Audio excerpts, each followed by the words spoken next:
Hi, and welcome to this video. We will continue with our Forex trading guide for you, giving you a technical analysis and chart patterns. The bullish rectangle. In an uptrend, price action finds first resistance number 1, where it reverses direction and goes downward till finding first support number 2. Price action reverses direction from support number 2 and goes upwards till finding the second resistance number 3, which will be around the same rate of first resistance number 1. Price action reverses direction from resistance number 3 and goes downwards till finding the second support number 4, which will be around the same rate of first support number 2. The pattern is completed when price action reverses direction from the last touch to the lowest horizontal support and goes upwards till it breaks the upper resistance at point 5. Before the breakout, 4 touches to the rectangle's uppers and lowers border are the minimum for a valid pattern. More touches are acceptable. After the breakout, retesting the rectangle's upper resistance that turns to support is highly possible.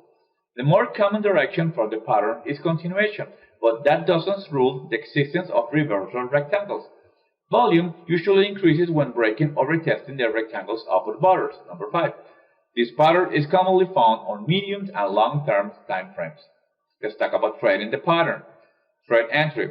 The pattern is traded after price action breaks the rectangle's upper border at point 5, either with an entry after the breakout or after a highly possible retest to the breaking rate.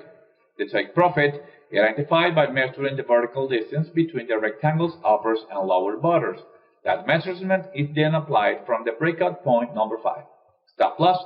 The rectangle's upper resistance which turn into support after the breakout. Now patterns, reward, risk. Risk reward will depend on the entry rate rectangle's upper border distance compared to upper border or lower border distance. Always remember that the stop loss level explained above is absolute. The actual stop loss rate for your trade setup should be a bit beyond that level to give the trade setup some room to breathe.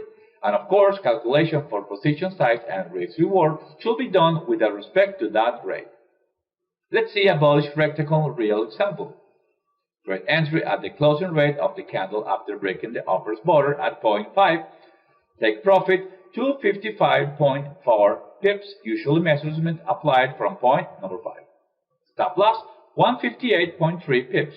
Risk reward 1.613 set at 14% of target measurement beyond absolute SL. Price action retested the breakout rate and almost triggered stop loss. We use rates of point 2 and 3 to identify the lower and upper borders. The bearish rectangle illustration and structure. The price action. In a downtrend, price action finds first resistance number 1, where it reverses direction and goes upwards till finding the first support number 2. Price action reverses direction from support number 2 and goes downwards till finding the second resistance number 3, which will be around the same rate of first resistance number 1. Price action reverses direction from resistance number 3 and goes upwards till finding the second support number 4, which will be around the same rate of first support number 2. The pattern is completed when price action reverses direction from the last touch to the upper horizontal support and goes downwards till it breaks the lower resistance at point 5. A bearish rectangle real example. Trade setup. The trade entry. At the closing rate of the candle after breaking the lowest border at point 5. Take profit 647.8 pips, usual measurement applied from point 5. Stop loss 223.2 pips, risk reward 2.902 set at 14% of target measurement beyond absolute SL. The candle right after the breakout candle closes extremely near to the rectangle's lowest border and had a wick inside the pattern, thus the candle after that one was used to confirm the breakout. We use rates of point 2 and 3 to identify the lower and upper borders. The bullish flag illustration and structure. Price action. A step upwards price action initiates from 1 till finding the first resistance number 2, creating the flag's fall. Price action reverses direction from 2 and forms lower highs and lower lows in a narrow flag formation till it finds the lower support in the formation at point 3. The pattern is completed when price action reverses direction from the last touch to the lowest flag borders and goes upwards till it breaks the upper borders at point 4. Before the breakout, at least 2 highs, including the flag's pole high, and 2 lows are needed for a valid pattern. The flag's pole is usually a strong and sharp upwards price action. Volume is usually high at the flag's pole as well as when breaking the flag's upper border. This pattern is commonly found on short and medium term time frames. Let's talk about trading the patterns. The trade entry. The pattern is traded after price action breaks the flag's upper borders at point 4. The take profit, identified by measuring the flag's pole, which is the vertical distance between the points 1 and 2. That measurement is applied from the breakout point number 4. The stop loss, the flag's lowest low, number 3. Now, patterns reward, risk. This pattern is known for its high risk and reward. Risk and reward depend on how narrow the flag formation is compared to the flag's pole height, numbers 1 and 2. Always remember that the stop loss level explained above is absolute. The actual stop loss rate for your trade setup should be a bit beyond that level to give the trade some setup room to breathe. And of course, calculation for position size and risk reward should be done with respect to that rate. Bullish flag real example. The trade entry at the closing rate of the candle after breaking the upper border at point 4. The take profit 517.2 pips, usual measurement applied from point 3. The stop loss 180.5 pips, risk reward 2.865, set at 7% of target measurement beyond absolute SL. Price action instantly and briefly tested the flag's upper border before hitting the target. The candle right after the breaking candle closed extremely near to the flag's lower border and had a wick inside the pattern, thus the candle after that one was used to confirm the breakout. A bearish flag illustration and structure. Price action. A steep downwards price action initiates from 1 till finding first resistance number 2, creating the flag's pole. Price action reverses direction from 2 and forms higher lows and higher highs in a narrow flag formation till it finds the highest support in the formation at point 3.